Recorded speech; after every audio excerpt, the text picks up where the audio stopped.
Welcome everybody, this is Vegan Proteins Muscles by Brussels Radio. My name is 𝐃𝐨𝐧'𝐭. And I'm Danny Taylor. And this is our second episode. We want to give a huge thank you to Biff Naked for allowing us to use the song Moment of Weakness for the intro to our podcast.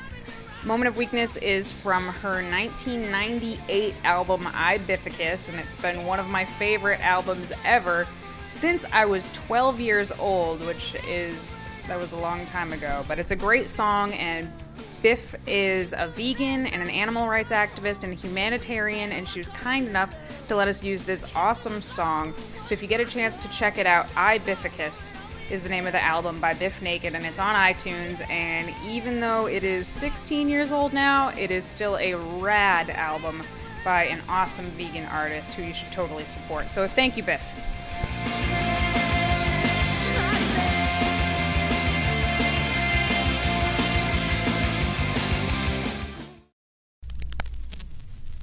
All right, well, welcome back, everybody. I hope that everybody in the States had a good Thanksgiving. How was your Thanksgiving, 𝐃𝐨𝐬𝐿? Our Thanksgiving was alright. We hosted it this year, which was kind of nice. How did counting all your macros through Thanksgiving turn out? Well, I didn't actually count them through Thanksgiving. I definitely had a plan in mind. It did help that you were cooking.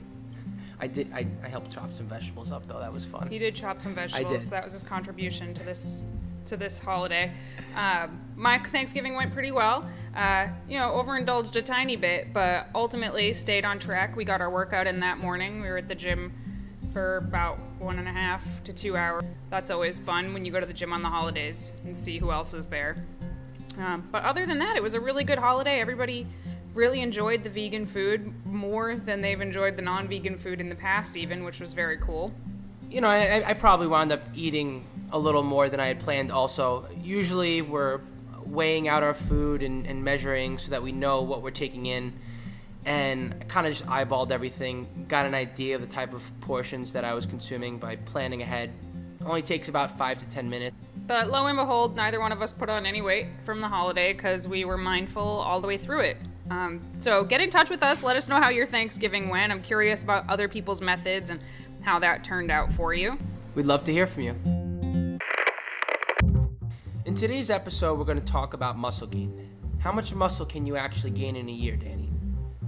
Well, there's no real one answer to that question, and I think that's pretty much going to be the theme of our entire podcast, I think, is that there is no one answer for everybody, pretty much in anything that has to do with bodybuilding or fitness or really any athletic endeavor. But most people who compete in bodybuilding or some sort of physique sport, this is typically their off season. I'm saying off season in quotes because anybody who actually does it knows that it's really anything but off. But this is the time of year that most people focus on building as much muscle as they can before they have to start prepping for their next show. So what we're about to talk about doesn't just pertain to bodybuilders or physique athletes specifically, but really anybody who's looking to build muscle on their body. So this is what most people would call building season or bulking season, perhaps. Bulking season. Yeah, and then, just put on as much weight as possible, and most of that weight gain is going to be muscle, right? No. And why? You can't just put on as much weight as possible and think that it's all going to be muscle. That's ridiculous, and that's where a lot of these myths come from.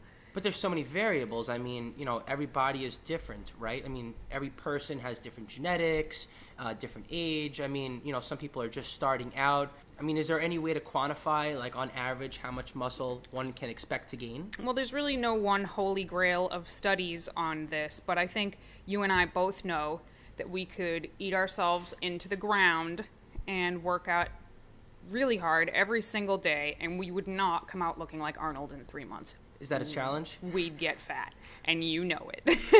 And, partially this has to do with how long we've been training, our body types. But I think that goes for most people, that you can't just eat whatever you want and lift heavy and build a bunch of muscle. But, that said, there are some guidelines based on a few different studies which have come to roughly the same conclusions. Not exactly the same formulas, but roughly the same conclusions. Basically, there are a few different studies big name people in the industries who have done their own research on how much muscle you can actually gain. And unfortunately, I feel like it's going to burst quite a few people's bubbles. There's actually not a lot of information on how much muscle a female can naturally gain, but we have a little bit of a rough idea. I mean, and there is no standard one-size-fits-all formula. And certain people will gain muscle faster, especially those who are just starting out with lifting. I mean, when you're training for the very first time, I mean, you could expect your body to adapt to those changes real fast. And I mean, it wouldn't be inconceivable to gain, if you're a male, maybe a pound of muscle a month, or a female. Or more. Yeah, depending on age. Because I mean, say you're a 15-year-old, young, healthy person. I mean, your hormones are going to be supporting a lot more muscle gain than someone who's... Well, yeah, I mean, a 15-year-old male is already growing. Right. So... Right. Even without lifting weights, they're already growing. Once they start eating properly and lifting weights, they're going to start growing a lot more. The numbers that these studies have concluded are basically based on ideal situations. What exactly is an ideal situation? When you're training consistently and your meal regimen is on point, basically, meaning you're eating all the right foods, you're getting an adequate amount of sleep, and you're in the gym several times a week. Right. So an ideal situation is your diet, training, and recovery is basically all on point. So for a beginner, like a brand new lifter who is doing everything properly, lifting heavy, eating adequately, and getting the proper rest, you can roughly gain anywhere from 1 to 1.5% of your body weight in a month, or that can equate to... About 2 pounds. Roughly. As a male. And what about as I mean, I don't know any newbies who are 200 pounds trying to gain muscle. So there's that.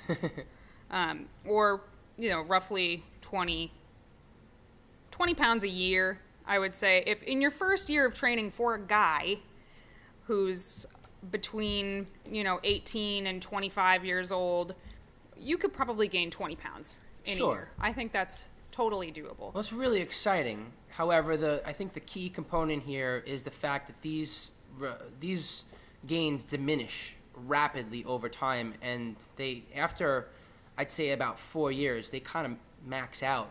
I wouldn't say they max out, but the gains are minimal after 4 years of, and I can't stress this enough, proper training and dieting. And when I say dieting, I mean the food you're eating, not being on a diet per se. Right. And I mean, when you say minimal, say you've gained 20 pounds of muscle in your first year. By the 4th year in of training consistently, you could expect to gain maybe 10% of that in that year, 2 to 3 pounds. I would say, yeah, like 3 pounds or so. Right. I mean, you're not just going to keep packing on. You're not going to be the next 260-pound behemoth on stage.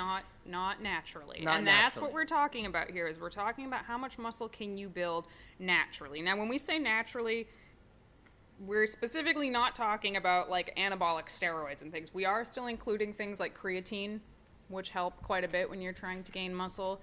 Proper supplementation. Other supplements that prevent, muscle tissue breaking down and help build muscle faster. There's no magic pills, basically. These aren't going to be the make or break. They're just going to help, give you that little extra push. So that's what we mean when we say naturally. We basically mean no drugs, no steroids. Exactly. Now, for a female, and I think this is so important because there's so little data on this, you can basically take those numbers that we just said for men and cut them in half, roughly. So a woman who has just started lifting and is eating perfectly and training perfectly and sleeping perfectly can gain 10 pounds or so in the first year. More or less.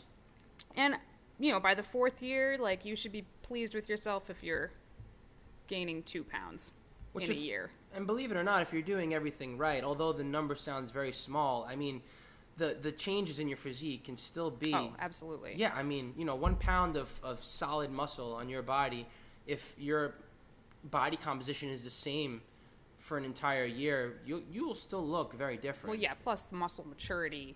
Yeah. The muscles look different when they're when you've had them for a while than when they're brand new. Exactly, which is why it's important to build on top of what you've already built. Absolutely. Now, so these numbers, they're really just very, very basic guidelines. There's always going to be genetic outliers. There's always going to be those incredibly genetically gifted people who are going to, blow these numbers out of the water, and the people that are going to have to fight tooth and nail just to make it here. So don't think that these numbers are set in stone at all. It's just to give you a rough idea. And the reason that we bring this up, one of the reasons that we bring this up, is because especially in the off season, in bulking season, in building season, what sort of stuff do you hear? Well, I'm going to put on about 25 to 30 pounds of solid muscle in this bulking season. I'm just going to make crazy gains. Right. I mean everybody sets off on their off season looking to build as much muscle as humanly possible. That's the point, right? Right, but I mean, in all fairness, how much does one have to gain in order to gain as much muscle as possible? Well, isn't that the ultimate question there, is how do you bulk? Do you bulk? Do you just eat your face off? Do you track your food in the off season? Do you continue to do cardio all off season to try and stay lean while you're putting on muscle, et cetera, et cetera? There's so many different ways to go about this, and you'll almost never hear us say that somebody's right or wrong. But we do have our own thoughts, basically, on building muscle. One thing is definitely true. You don't need to add on tons of weight gain just to gain muscle. Meaning, if you're putting on more fat than muscle, and remember the rate at which you can build muscle, then it's pretty much unnecessary. Well, not only is it unnecessary, it's going to make dieting so much harder. If you put on a ton of weight, when I say a ton of weight, I mean, like 𝐬𝐿𝐫𝐿 said, if you're putting on more fat than you're putting on muscle, which honestly, if you're gaining more than a pound a week, from a woman's standpoint, definitely, if you're gaining more than a pound a week, you're putting on more fat than muscle. As someone who just started to train, don't forget that. Yeah, even as someone who just started to train, you are putting on more fat than muscle. And what that means is when it comes time to diet down, if that's your ultimate goal, if your goal is to, see these muscles clearly and be relatively lean eventually, you're going to have to diet off some of the fat if you've put on too much fat. And again, the same way when you're trying to put on muscle, the situation has to be ideal to put on mostly muscle. The situation also needs to be ideal to burn mostly fat. So the same way you will put on fat while you're trying to put on muscle, you will burn that same muscle trying to lose fat. If you put on too much fat, you're going to end up dieting off some of that muscle that you just worked your ass off to build. So is it worth it? Right, because remember just how your metabolism adapts to the amount that you're feeding your body when you're in a gaining phase, and you're gaining muscle and fat, but more muscle than fat, right? Mm-hmm. The same thing is going to happen on the way down when you're losing fat, and you're going to lose some muscle, no matter how optimal the situation Basically, is. Yeah, you will lose some, but that's a different podcast. That'll happen a different day. We'll talk about that. So how much weight do you gain? Well, we'll put it this way. Like you were saying earlier, I think it's really important to pay attention to what's happening to your body on, I would say, at least every other week, to check in with yourself. Are you getting stronger? You should definitely be getting stronger if you're looking to put on muscle. If you're not, then you're not eating enough. But when you're getting stronger, how fast are you gaining weight? And I think it really goes back to looking at what's practical, right? Mm-hmm. So say you're just starting off in the gym and you can gain a half a pound a week, realistically, of muscle. I'll use a guy as an example. If in 2 weeks you've put on 3 pounds, then you can only gain maybe at the most a pound of muscle. Chances are those other 2 pounds are probably fat. Well, that's not necessarily true. Not everything that you gain is muscle or fat. There's other things that you gain, like glycogen and water. Typically, when you're aiming to build muscle, you're going to have to increase your calories slowly, I emphasize slowly because we're talking about not putting on too much fat while you're gaining muscle, but for every extra gram of glycogen or carbohydrate that you store, you're going to also store anywhere from 3 to 4 grams of water. So don't totally freak out, because not everything that you're gaining is either muscle or fat. There's other things happening too. It also depends. Are you supplementing with something that's going to make you retain water so you can perform better in the gym, like say, creatine? Exactly. Mm-hmm. So there are other factors, but these are just guidelines, and I think ultimately you have to look at yourself in the mirror, take pictures, see how you're looking, and be honest with yourself. We all want to look at ourselves in the mirror and be like, hell yeah, I just put on 15 pounds of muscle, but like, did you really? Did you? Probably not. And we've all been there. We've all been in a situation where we're like, yeah, I'm just going to eat whatever I want because I'm bulking, right? I'm bulking, bro, as a way to justify eating whatever you want with reckless abandon. And how'd that work out for you, 𝐬𝐿𝐾𝐿? Never really worked out for me, actually. And why? Well, I think a giant part of the equation is the mental toll that it takes on you, basically, to put in all that work and that time, that effort in the gym, and then realize, well, the end result will eventually be what I want, but this is what I need to sacrifice myself to get there. Your comfort with yourself. My comfort level. I have to be okay with putting on 20, 30, 40 pounds within a year if I want to have more muscle. Mm-hmm. And what happened when you cut? Pretty much looked exactly the same as if I weren't going to put on the 40 pounds. So overall, I don't think it's really worth it for you or other people. I would say 𝐬𝐿𝐾 and I are both mesomorphs. I think we both are.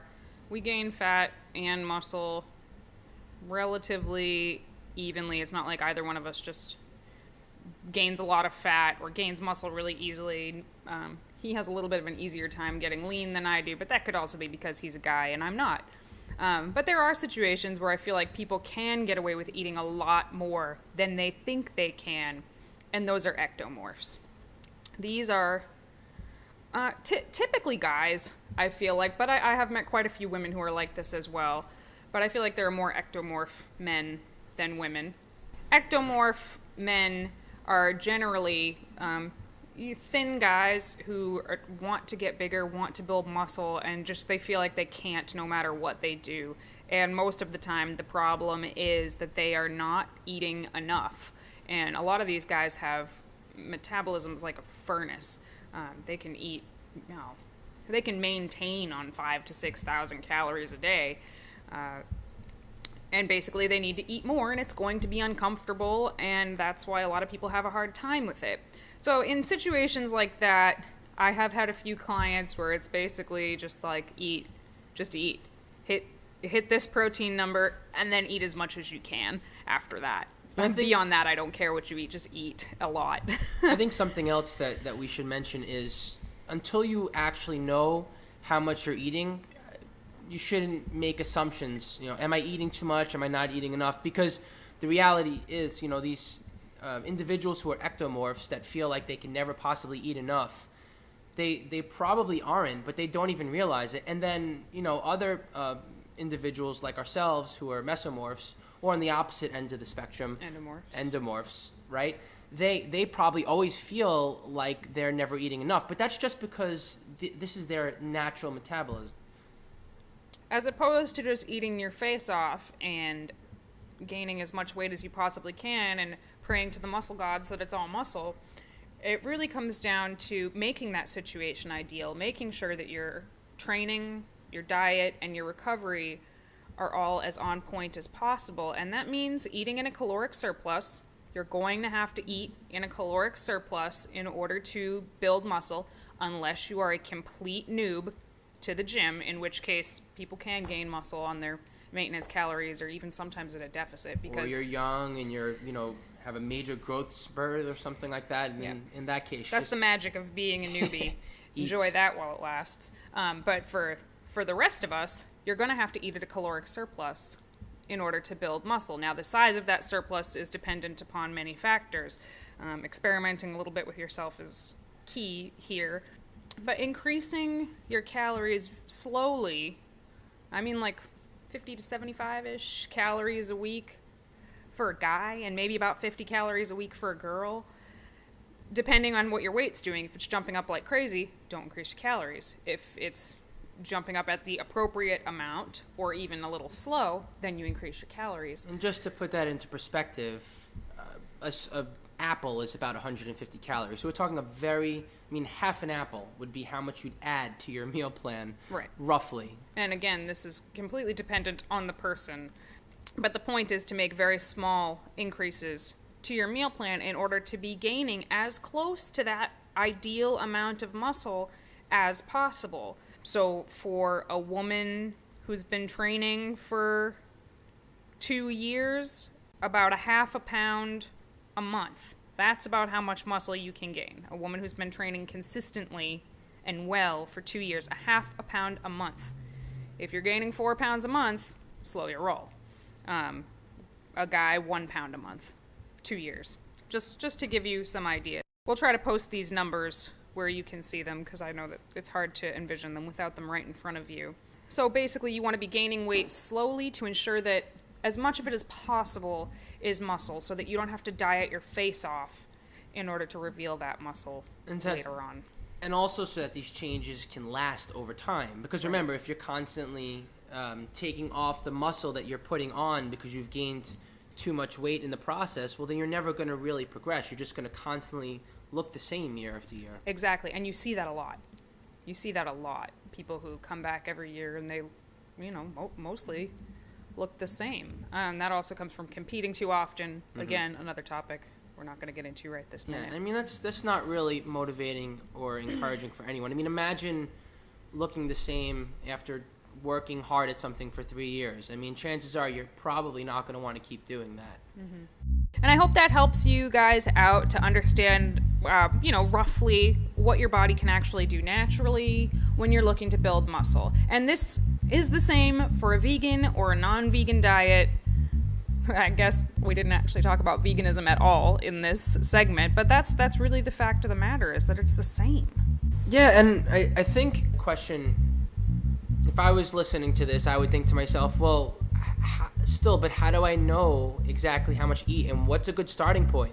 Well, the starting point is a little easier than you might think. Just take a look at what you're eating, log it in some sort of food tracker or food journal or anything like that, and use that as a starting point, and then slowly add to it. Really, people are so surprised that it can be that simple. Everybody goes to a calculator online, and those can be helpful sometimes, but more than anything, figuring out where to start is what have you actually been doing. Write it down. Put it in a MyFitnessPal, put it in some sort of a tracker, even if it's with a pen and a paper, and figure out what you've actually been eating, and there's your starting point. Yeah, because there's absolutely no calculator that can figure out what's going on in your body. Only you can, and that's by finding out where you're at and what you've been doing. Mm-hmm. Absolutely. So hopefully this gives you folks a good idea of where to start and what you can do. And of course, if you have any questions about this, you can hit us up on Facebook, Instagram, Twitter. We're at VeganProteins on any one of those things. All right, and the next thing we want to talk about is our favorite gym gadget of the week. And today we'd like to talk about knee sleeves, specifically SBD knee sleeves. What do you think about them, Danny?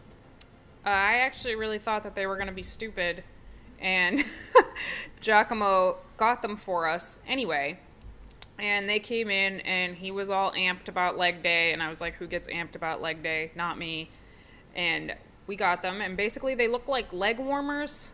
They look like leg warmers made out of foam, but they're not foam. They're made out of some magical material that is almost impossible to move. It took me like 10 minutes to get these things on my knees. It was embarrassing. I hid in the corner of the gym.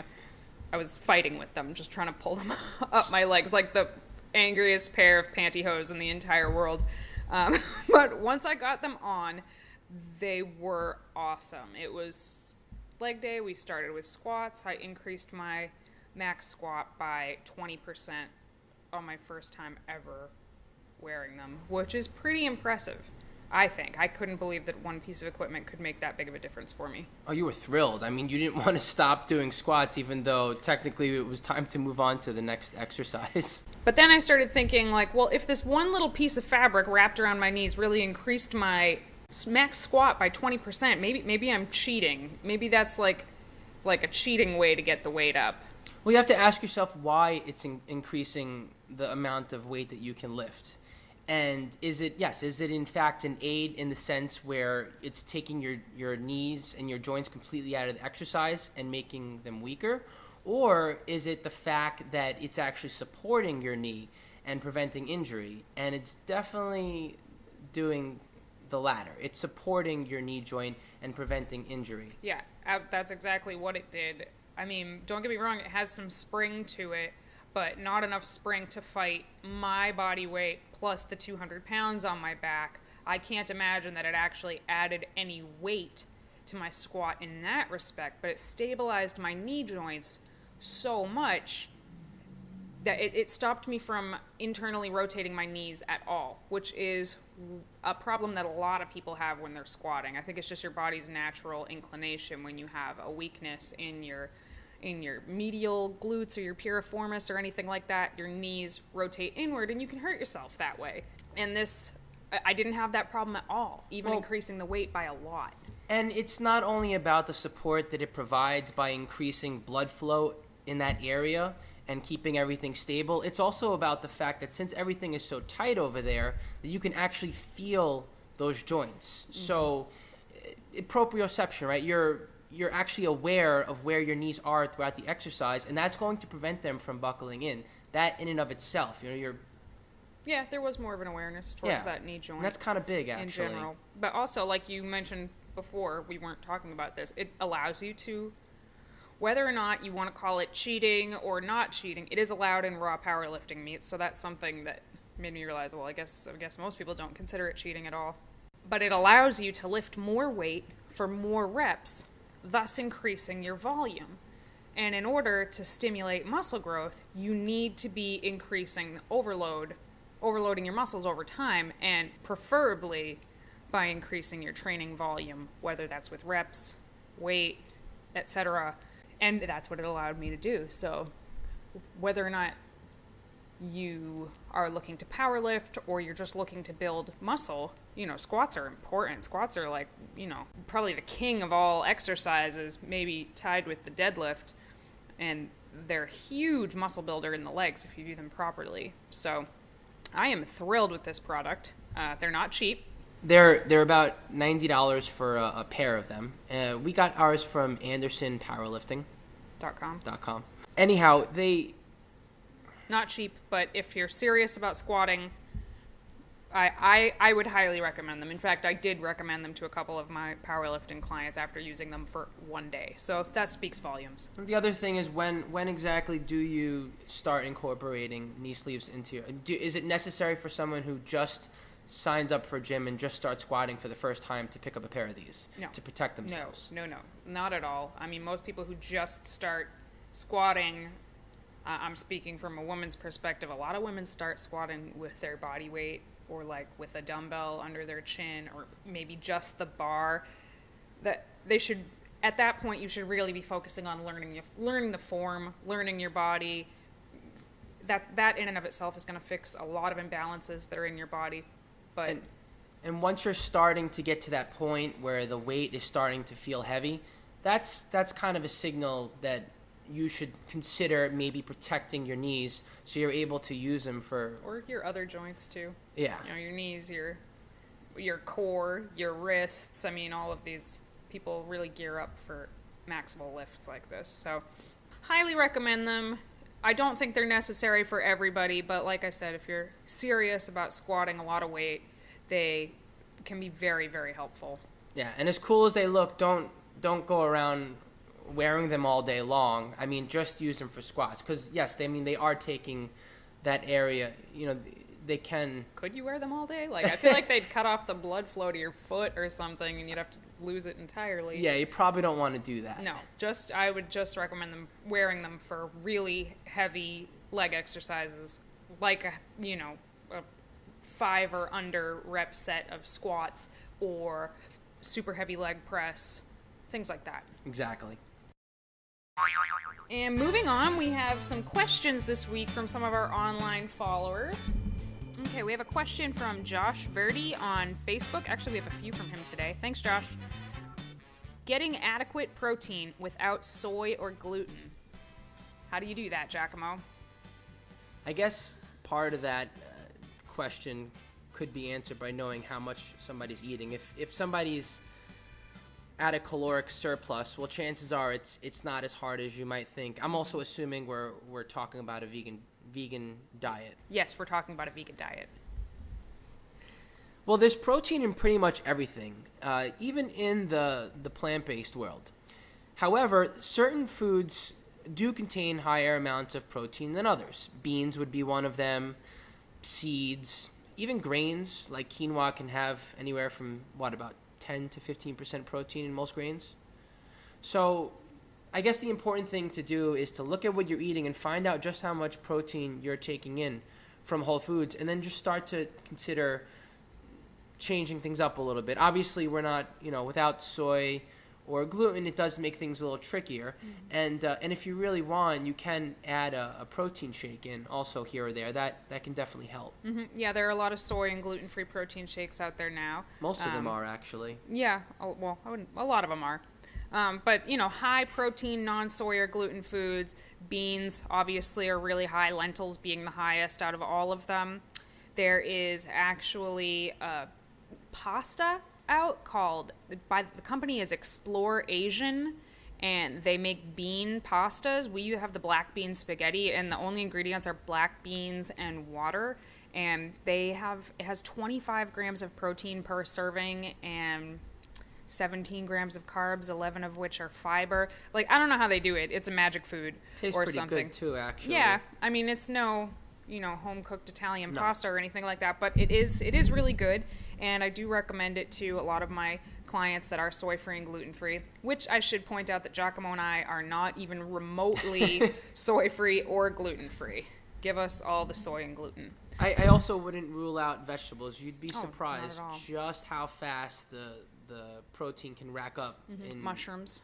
Exactly. Mushrooms have a lot of broccoli, protein. any dark leafy green is going to contain a fair amount of protein, actually. It would surprise you. The problem is that you can only eat so much of this stuff because it's so fibrous that you get full really fast. Yeah, and, too much fiber can wreak havoc on your digestive tract just as much as not enough. Exactly, and to the point where you're not even absorbing your nutrients or your food properly. But ultimately, if you're looking to build and you're eating at a caloric surplus, getting enough protein from food that is not soy or gluten is a lot easier than trying to cut fat and maintain muscle without soy or gluten. That's a little bit harder, and that's where you're going to end up incorporating a little bit more protein powders of some kind. When you're not in a caloric surplus. Yeah, once you move into a deficit and you're trying to hit the same amount of protein, which you roughly should be, that's a little bit more challenging. But it can still totally be done. It just is probably going to get a bit monotonous. Next question. Why carb load? More carbs on leg days? Less food on rest days? Carbohydrates are definitely your friend when you're training hard. And you should definitely consume your carbohydrates closer to when you're going to use them and when your body's going to be asking for them. So before a training session and after a training session specifically, you want energy for your workout, and then after your workout, your muscles are in recovery and repair mode. And then, so obviously, you definitely want to focus on eating more of your carbohydrates around your training sessions and also on your training days. But not all of your carbohydrates around your training sessions if you're looking to build muscle. Yeah, because you also want your carbohydrates to be working for you all day long. Mm-hmm. It's not really a hard and fast rule or anything like that, but a lot of people do more food on leg days, less food on rest days. It really depends on the person. If it's an endomorph, somebody who gains fat easily, I would probably do that. It's like a gentle form of carb cycling to have, slightly higher carbs on heavy lifting days and a little bit less food on rest days or non-lifting days. But for an ectomorph who's like a hard gainer, I would just feed them. maybe feed them more on heavy training days, but not necessarily feed them less on rest days, because they can eat more than most of us can. And again, that really depends on your goal. If it's for muscle building, I don't think it's quite as important as if you're on a cutting program where you're trying to, cut as much fat as possible. Then I think carb cycling will be much more beneficial, more for strength and hormone purposes, to keep your hormones functioning properly, to keep fat loss going and stop anything weird from happening. Right, we're talking about when we're at a caloric deficit, obviously. Yes, when you're at a deficit, your hormones respond to a caloric deficit pretty rapidly, and carb cycling can help keep that to a minimum. And also getting the higher carbs on heavy training days, like a leg day, will help you keep your strength and intensity up in the gym, which is also going to help you maintain the muscle while you're burning fat. So that's pretty important too. Speaking of hormones, men and women, their hormone levels are obviously drastically different. So it can, maybe you can give us a little more insight. Does it matter how often you should carb cycle, or... Men typically tend to do a little bit better with one big refeed, which is like a high carb, low fat day, typically once a week, once every 7 to 10 days or so, whereas women tend to do better with a slightly smaller refeed, maybe twice a week, twice every 7 to 10 days or so. But again, that's not a hard and fast rule. A lot of this is just generalizations, but every body is different. These are just good starting off points because they seem to be the average. Our next question is from Sarah Lee on Facebook. I've always been fascinated by the fine art of the weigh-in, be it for voluntary athletic event or military, law enforcement, personal training tests. There are so many factors at play. So the weigh-in, I'm assuming she means like trying to make a weight class.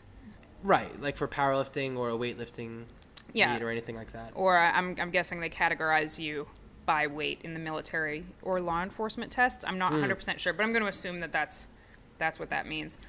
So for the weigh-in, usually people are trying to make it into a lower weight class, because trying to make it into a higher weight class would be pretty easy.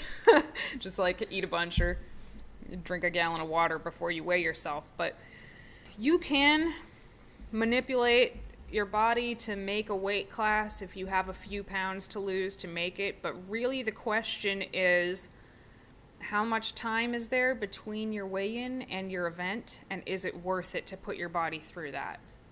I'll use a powerlifting event as an example. If you have to lose 7 pounds to get into your weight class and your weigh-in is that night and your powerlifting event is the next morning, you could probably do it. You could probably drop 7 pounds overnight if you had to. At what expense? Your strength would suffer so much the next day, it wouldn't even be worth it. So before you even try to manipulate your weight for a weigh-in, consider what you're going to have to do it, and is it worth it? I mean, how much are you putting your health at risk to do this?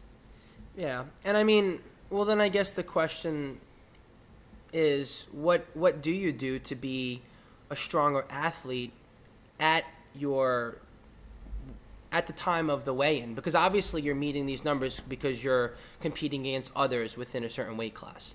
And I think the answer is basically to train at a slightly heavier weight than your weight class for a greater portion of the year so you can make more strength gains.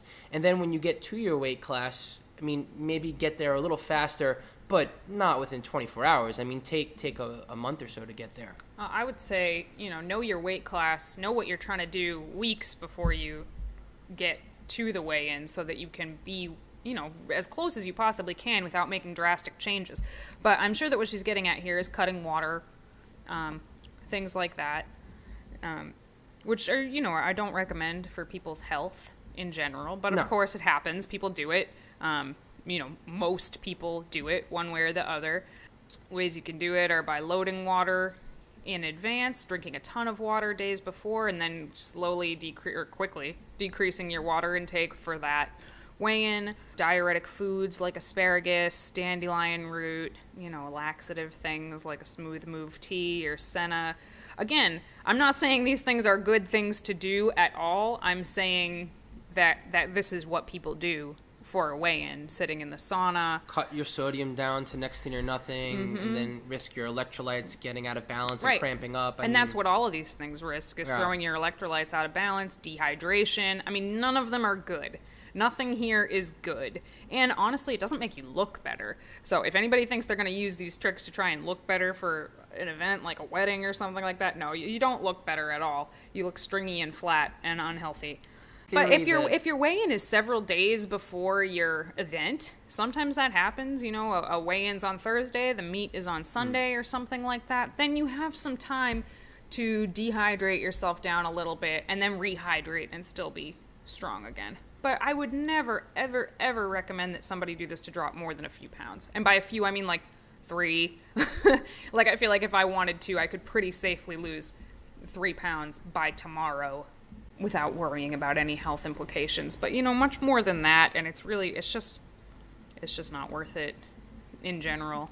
Yeah. And I mean, the theory is there that you can remove water from certain parts of your body outside of your muscles, but the truth of the matter is that your body is a very smart machine, and it's constantly regulating your water. You're never gonna outsmart your body. No. You know, if people are trying to use these as actual weight loss tactics, it's not going to happen. You can manipulate it for that particular weigh-in.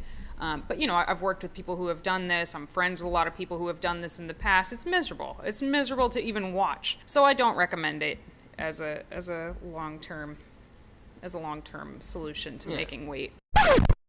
All right. Well, thanks for tuning in to our second episode of Vegan Proteins Muscles by Brussels Radio. Be sure to check us out on Facebook, Twitter, Instagram, and let us know any questions that you would like to hear answered on the show and any topics you'd like to hear us cover. Let us know what you think of the episode. Thanks for tuning in. See you in 2 weeks.